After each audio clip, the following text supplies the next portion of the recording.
Nadana sengo moko Fati Beton ndamba pambola yo sala musolo kende likoso.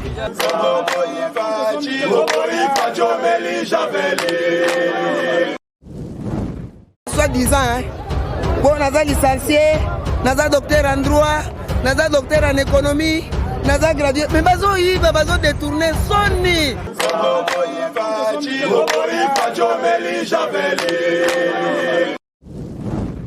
Makala o combien de présidents balekani abayebi yango te ye penda économie na système mboka to comme ta ville lelo en tout cas nzamba batela ye asala ko kugana mai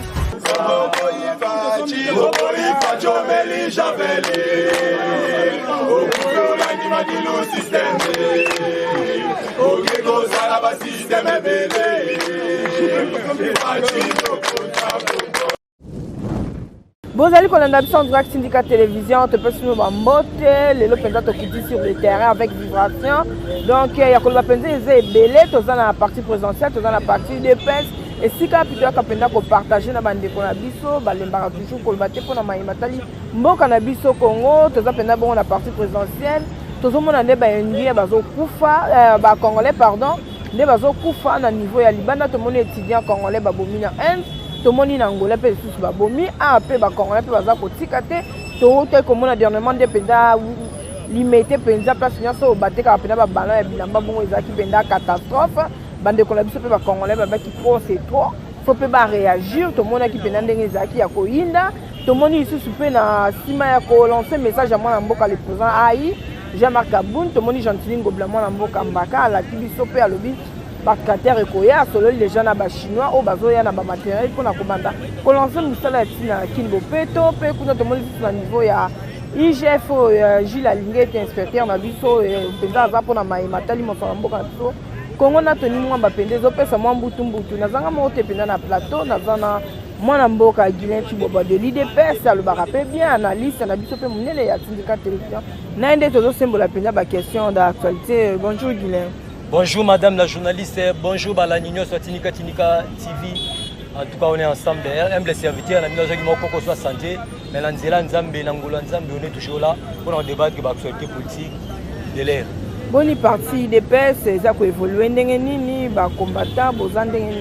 le parti se porte bien. Notre but est de conquérir le pouvoir et de le conserver le plus longtemps possible. Fati, par courtoisie, fera 10 mandats. Jean-Marc Kabounda fera 5 mandats. Kabouya 5 mandats. C'est que notre objectif est de conserver le pouvoir le plus longtemps possible. Merci Mamboka Guilain Chiboaboa, tout le monde qui na Inde, Baboumi Penza étudiant, et ça penda perte na mboka na biso Congo na niveau ya Angola, pe sous bazo côté toujours kaka koboma. Bakama pende za nini comme na niveau politique, ba ko boma bande ko na biso to ndenge nini. Congo ezo boma na Inde. Ozo comprendre gens des okins. Merci bien madame la journaliste pour la Mutuna. C'est inconcevable, inadmissible. Et ça n'aura pas si peu marrant. Ce n'est pas la première fois. Si j'ai de bons souvenirs, comme en 2010, comme en 2021, tout fait belé dans Inde. Tout fait belé. Si j'ai de bons souvenirs en 2014 et 2015, la dame, moi, ça a publicité, il y a 10 personnes. Pécaye et pas indien. Il y a un moningaï, il y a un liboye. Dans un canna moto abengi asiatique. Non seulement indien, pakistanais, chinois, batu no so ngani ngabangote. Moto manange suka kamakasi parce que il y a des gens congolais ba pouvaient beler la relation bilatérale entre la RDC et la Inde. Moi je ne vois aucune importance au yotoko ko démérer biso to arabes victimes. Est-ce que yo madame la journaliste ko bana 2010 2020 au monde attaque indien ba ko boma bangote. Biso to ali ko protéger bango mais biso ba ali ko protéger biso te. Yango na ali ko interpeller conscience. Il y a ministre des Affaires étrangères. Dans les grands diplomates Félix Antoine Tshisekedi, je vois aucune importance de garder une relation bilatérale parce qu'ils ont apporté les biso leur mort. Ils ont apporté les biso ka ba mort. Ba indien ba l'équipe sur le loko mort. Et baza bango basi babala bango mais biso tozali bitola na loko bible lobi mobali l'homme qui quittera son père et sa mère et s'attachera à sa femme bango ba ça le contraire c'est que normalement importance morote oh ba indien bali na sol congolais ba ba tout moko boye bali ko bénéficier na richesse na biso et puis quand les mêmes bateaux là bali ko torturer biso soko tali lelo économie na biso zali par terre à cause ya asiatique soko longi na première étude 18e riz bato bali ko futa bato mabe et ça ben indien na laissez-moi voler madame la journaliste na compagnie to bengi Angèle cosmétique les alliés ben indien et ba pakistanais les alliés na 17e riz non loin l'église cité de triomphe ya maman Olangi bali ko zo bato na musala ko banda 7 si 21 pour la refuta bango 12 000 francs c'est concevable. Oh la loi est le biboy musala il faut à la 8 heures du temps c'est heure supplémentaire wana et ça la raté c'est pour te dire que au longo wana OK sur la 17e rue na société à l'époque ils avaient s'il faut et longo s'il faut et comme Nova Product tant Mikolo et comme Orbit mais compagnie comme les affaires parce que ça la canadienne puis Yama na J c'est pour te dire que toi bali ko torturer bande ko na biso ba congolais makasi je vois aucune importance et puis j'interpelle la conscience il y a ministre il y a travail et prévoyance sociale qu'on vend dans la bureauté dans mon importance mon côté oyo vandi ko zali ko vend dans la bureau kita na ba société zali na première riti na 18e rue otala le lengeni ni ba kongomani bali traité par les nyangalakata c'est concevable Mosolo Mouké, Moussala Makassi. Et puis, bali ko respecter l'heure du travail. Conformément à la loi, le bibo, Moussa Sala Moussala 8 heures du temps. Mais bali ko sali ça va devenir au-delà de 8 heures du temps. Et puis, bali ko fait une heure supplémentaire. Souci n'a pas de boy. Ministre du Travail et Prévoyance sociale qui est sur le terrain,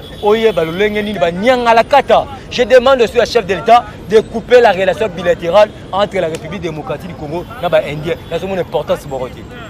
Ok, merci. Guinée Chibobato, le président Maïmatal, petit Cambo Canabiso, tout le monde a des connexions à la religion catholique au Pénal, qui est déjà prévu à niveau et Assemblée nationale. Tu évites l'élection, il y a Seigneur, en gros, Tumbani, tout le monde a pu baloucher, tout le monde est bien normal, banda parler du peuple. Et ça qui est Indaka, donc gaz, mon boulot, pendant 2023, en gros, tous les bâtis élection, en gros, ce qui est causé, tout peut causer la tête pour n'avoir pas de catholique, pour n'avoir pas de ça, du tout, moi, Madame la journaliste, nous avons 8 confessions religieuses. Parmi les 8, ni Léo Dessi à Mouninga, sur le même pied d'égalité. Mais nous avons vite compris que des confessions religieuses. L'église catholique, il a missionné ceci. Peuple congolais en otage. C'est inconcevable. Bisson en 2006, tout boycotté qui va m'apponami. Mais il y a un empêché qui était l'élection en 2006. En 2011, le représentant de la quitté l'élection Sélimaki. C'est pour te dire que les 6 confessions religieuses, ils allaient comme un peu de Kamba, Bakinaki, Kapé, Vila Bango et Pamboso. Et puis Mboso, après si Bango 72, je crois que c'est là qui lobby. Je crois que le président de l'Assemblée nationale va se prononcer en tant que deuxième institution de la République. Hein? C'est pas quoi qu'on s'habitue en otage. Madame la journaliste, c'est la mauvaise foi. Il y a 3 individus, l'église catholique ou 3 individus. Outembi, Cholé, na Oetobengi Ambongo. Et à cardinal, il y a l'église catholique. Mais je parle de l'individu. Je parle de l'individu. Batouana, le premier année. En 2006, Kabila nous a imposé un soilphone. Oh, vous avez une église catholique, la combo ya Malumal. En 2011, 2006, en 2011, les tout puissants Ngoïmoulunda, Bazali na fraternité, na Joseph Kabila, soilphone. En 2013-2018, on a passé les remises de Pristé. Corneille Nanga, soilphone. On a promis à la tête. Mais les lots, Kadi Denis Kadima, pourquoi ça cause problème? Pourquoi? Parce que même Tribi, non, il est ni membre de l'IDPS. Il faut qu'on se le dise. Il est ni membre de l'IDPS. Il est venu dans la confession religieuse de Kimbangiste. Qu'est-ce qu'il va punir? J'espère dans l'élection partout dans le monde, en Afrique. C'est pour te dire qu'il est ni membre de l'IDPS. Il est ni membre de la famille biologique de Félix Antoine Tshisekedi. Le problème est que l'ancien candidat, Baka, Bokoto, dans la liste, il y a la Mouka. Azana ba fraternité na Ambung. Souci la bango ezali été ba lokola bango bazali ko prôner acte na seulement 2023 la personne de Félix Antoine Tshisekedi Lungola ba tia mutu wa kozala obédience na bango akamba seni pour ba renverser pouvoir Félix Antoine Tshisekedi. Mais biso to lobi boyi. IDPS a lutté pendant 37 ans de lutte. On ne peut jamais accepter tout ça, la mandat, tout ce que l'on soit disant, pas qu'à la seconde partie, on va conserver ces pouvoirs de génération en génération, mais conformément à la démocratie. Madame la juge, c'est la mauvaise foi. Il y a Michoni, l'église catholique. Le problème d'abord, les alliés étaient, c'est là où cause problème. Les alliés étaient, en 2023, le chef de l'État il va concrétiser son barrel dans le deuxième mandat. Nous, IDPS, nous sommes sûrs que Félix Antoine Tshisekedi deuxième mandat et puis que une majorité parlementaire qui permettre Bissoto à la l'aise. Au moins, il y a sacré. Moutouna Sozo, Azobenda Koto, Ngaïboui, Ongabinisela Kamere, Ongaïboui, Ongaï Moïse Katumbi, les étrangers, les Congolais. C'est pour te dire que tu peux la vraie majorité parlementaire qui permettre que Tata Moukonzekolo, Asala Moussala, Naïna Touati. C'est pour te dire qu'on se prépare en conséquence pour donner la vraie majorité à Félix Antoine Tshisekedi, chef d'État. Tu as la peine actualité au Ningisi Penambo, Cannabis au Congo, à faire il y a IGF, Gilles Linguette, inspecteur Yambo Cannabis au Congo, à Talmamba Finance. Non, moi, Tony Mwaba, ministre EPSP, Baza Penza, Kole la Nini, quand on a qui déjà photo, c'est Bimaki, Baza qui a 4 bureaux, il y a CG, il y a IDPS Augustin Kabouya. Affaire, il y a des tournements pour IGF à lobby. Union sacrée, les autres qui pétent aux union sacrée, aux ananga majorité, les autres qui pétent pour Aosa Moussa et Akokanga. Des à faire, il y a 40 000 francs, Babandolungula, Kofuta le sous, na ba compte, ba vira sous, Babanda sous, Kofuta na Moko, na Maboko, pardon, quand on laisse ça développer, qui science n'a un niveau, on a, Moutunia Sakenda Kozambo, on a un niveau à banque, mais le système moyen, est-ce que c'est valable? Merci bien, madame la journaliste. L'IGF, l'inspection générale des finances, a été créé à Jonga la Zali Nango, DH Bakila IGF, en 1987. C'est que du jamais vu, l'inspecteur général de la finance. D'ailleurs, grâce à l'événement de Félix Antoine Tshisekedi. Le problème, c'est quoi? IGF est dans ses droits, dans ses responsabilités, il est dans la légalité. En 2013, si j'ai de bons souvenirs, le tout puissant premier ministre à l'époque, l'homme en cravate rouge, Matata Pogno, atindaka batu nyonso na banki alongola mambo ya kofuta na maboko atinda batu nyonso na banki bakeno kozwa mbongo na banki. On a le mot balkanisation, c'est le mot que Matata Pogno utilisait à l'époque. Yango mona ba fonctionnaire sur bakina na banki. Gilles Linguette, quel est le rôle? Il faut Tony Mwaba parce qu'il se croit arrogance naie, orgueil naie, comme c'est dit il est professeur. Papa, professeur n'est pas bon mimbo kao. Le problème est anine. Le rôle des chefs est de contrôler, de veiller, de contrôler le gouvernement, le mandataire, ainsi que la présidence de la République. Est-ce que se retrouve qu'il y a un bureau assez général? Mais laissez-moi évoluer, madame la journaliste. IGF Ali Kosala Moussala comme il se doit, il est là pour veiller, pour qu'il ne puisse pas avoir détournement. Ce qui peut détourner Salami, c'est lui qui va transmettre, va donner une sortie en justice. Le problème est Alinini. Gilles Linguette a Sali Moussala na le bibou. Bon, on est à la 40 000, et à la 30 000, et les cas par canal il y a banque, où est le mal? Le tout puissant professeur Tony Mwaba, où est la IDPS, il n'a même pas 4 ans, où est en 2018. Hein? Tu veux nous apprendre quoi? Nous apprendre son il est dans ses droits. Il n'est pas notre secrétaire général. Le secrétaire général, c'est la personne qui gère le parti au quotidien. A Bengi Bango, pour nous faire Kalissa Bango par rapport à la responsabilité. Responsabilité, il y a ici la lignée des alliés qui sont sur les capables canal, il y a bancarisation. Il y a l'obité, Bafouta avec Maboko. Maboko, Toboy détourne mais salement. Parce que dans ce Maboko, des salariés, tu ne vas pas en prison. Il y a la lignée à l'obité. Papa, la banque a 20 000 francs aux hommes, madame la journaliste. Je ne sais pas si ceux qui n'ont pas ça. À 20 000 francs au reçoit. À 10 $. À 10 $ au reçoit. Baroka t'as pas frais bancaires. Où est le mal au Gilles Linguette à Sali? Il est professeur, le tout puissant professeur Tony Mwaba. Aninga Laksaki, il connaît tout. Aninga Laksaki, il y a virage, Mamba au détournement. Papa, mouton a habilité à l'objet la banque. Où est le mal? C'est que Yoni Maboko banque pour au lieu de 10% à 4. Moi je ne vois aucun mal au Gilles Linguette à Sali. Le problème est que tu as la mauvaise intention. la personne de Tony Moi, il y a une mauvaise situation. Le secrétaire général Bengi Bango a joué rôle, il y a sapeur-pompier. Pour le retard, il s'est été bolanda, procédure normale. Botika kopelisa moto, boyoka na bosala loko, ils ont dit façon légale. Dit façon légale les alignés. Ba tu ne sais pas qu'il na banque. Pour le golfiter fuite madame la journaliste. 40 000 ya sur le banioté, 40 000 fois na ba intervenant, ba kosomba soso, ba kosomba ba relais sa famille là bon. Mais attends la banque, il peut se croire qu'il aura 40 000 fois. Où est le man? C'est pour dire que le professeur Tony Mwaba, tika arrogance, tika orgueil. Oye na IDPS, il n'a même pas 4 ans. En 2018, Moutayon a au moins d'invita, n'a pas 4 comme ça IDPS. En 2011, tu es baoté. En 2013, tu es baoté. Tu es baoté en 2018. C'est pour dire, on appelle la Camora. Bateau va bunda na IDPS. Parce que ça va IDPS. Ancien, comme ministre. Mais Moutayon, il n'a même pas 4 ans comme ministre. Et puis, à commencer à l'Olendo, devant Moutayon, après ce goût, il y a tout le monde dans le pénal qui est un directeur cabinet en prison, un directeur, il y a ses copains en prison, tout le monde est un ministre en fonction en prison. Et c'est le matin la mort. Mais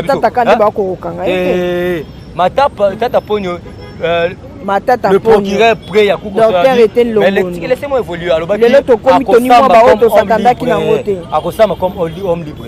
Et Teni Longondo, donnons le temps, il y aura un temps où l'inspecteur général de la finance a interpellé. C'est pour te dire que l'inspecteur général, il est là pour tout le monde.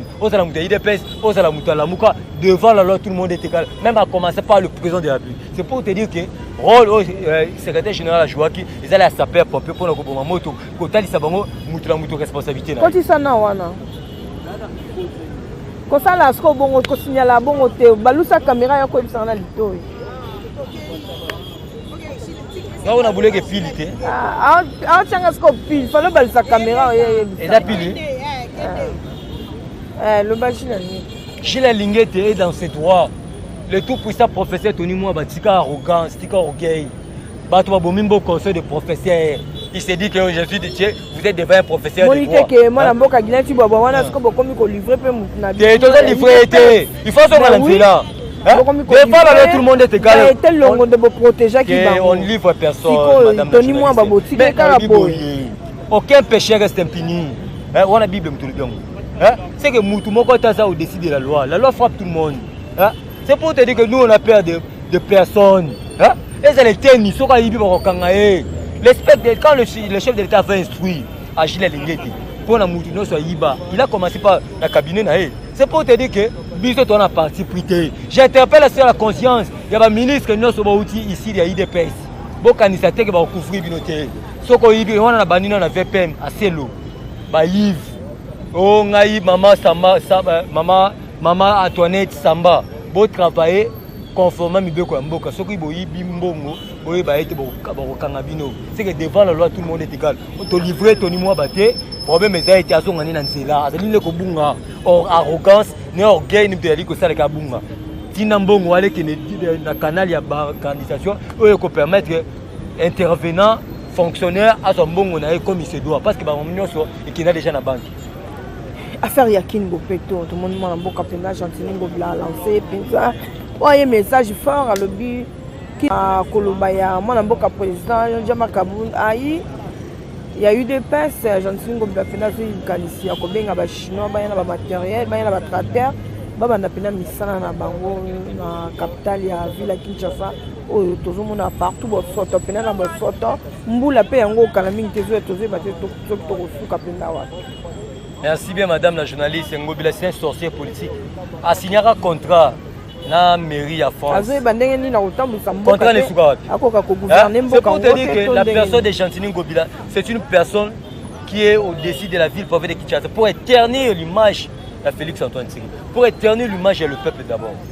C'est la raison pour laquelle le président Jean-Marc Kaboun a dit que la ville de Kinshasa n'est pas gouvernée. Et puis, Jean-Marc Kaboun est bandit a échoué. Il n'a jamais échoué. Jean-Marc Kaboun a salé Simba.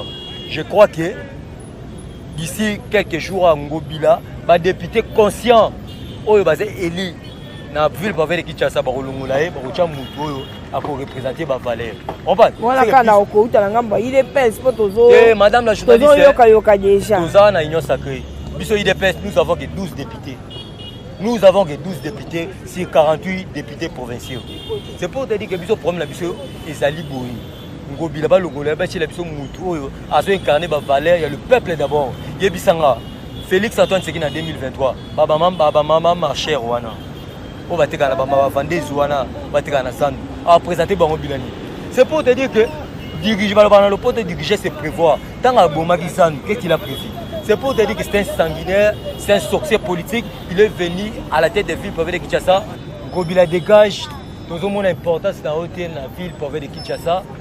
Vous allez Ngobila Bosoto, vous allez Mutuoyo, Bachele Biso pour nous bomba image à Tata Mukonzi Ekolo.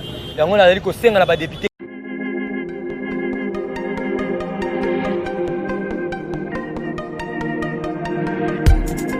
Après 25 ans d'expérience, eh oui, de 1995 jusqu'à ce jour, Elton Store, l'unique shop congolais de Londres, la Grande-Bretagne, il est Londres, et la fierté à la communauté Nabiso, et surtout, il y a un homme d'affaires congolais sérieux dans la diaspora. Oh yes. C'est créé Elton Store et Zali Kakamoko, le sérieux, à quel na service qui t'a qu'on a client naïe. Avec ma produit naïe, où il y a première classe, il y a qualité supérieure. Oh, il y a ma bombe à Elton Store. Oh yes, mon climat bimba yeba. Ma maman à Londres va confirmer. Elton Store, c'est le berceau des produits cosmétiques.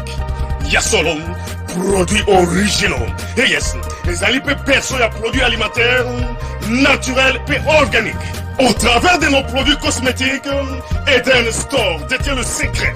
Secret ya solo, où ya poso ya maman moi c'est qui toko.